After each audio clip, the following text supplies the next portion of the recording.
রাত তখন 11টা প্রায়। রাতের খাবারের তোড়জোড় শুরু হয়েছে গৃহস্থের বাড়িতে।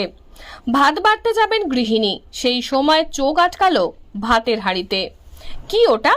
কিছু একটা চিকচিক করছে ভাতের হাঁড়ি বেষ্টনী দিয়ে। একটা আর্ত চিৎকার বেরিয়ে এলো মুখ থেকে। তরকারির পাত্র ছুঁড়ে দিয়ে ছুটে পালিয়ে এলেন গৃহিণী। ভাত খাওয়া আপাতত লাটে উঠল। তারপর যা হলো দেখতে থাকুন। ভাতের হাঁড়ির গায়ে বসে আছে গোখরো। আহা,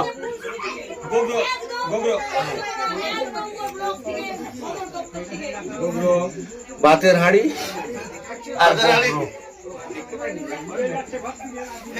কাজকাই কে ক্যামেরা করতে পারবি না? ভাতের হাঁড়ির গায়ে বসে আছে গোখরো সাপ।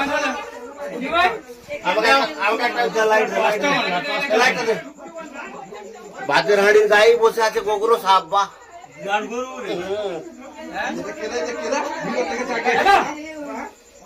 এই যে ভাতের হাঁড়ি আর গোখরো, খুব ভালো। ভাতের হাঁড়ি আগুল চেউ, এই ভাতের হাঁড়ি আগুল, ভাতের হাঁড়ি আগুল চেউ, ভালো করে আগুল লেবারে ধর।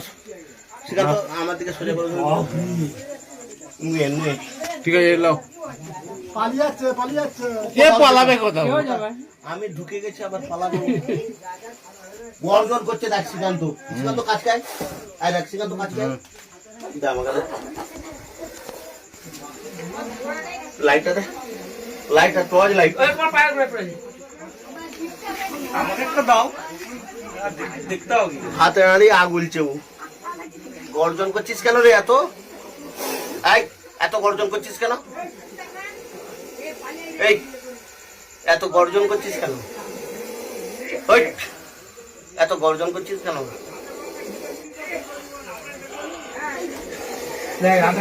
এই ভাতের হাঁড়ি আগুলতে এসছে আর কি। এই ভাতের হাঁড়ি আগুলতে এসছিস, লুকিয়ে পড়ছিস কেন আবার? এই চল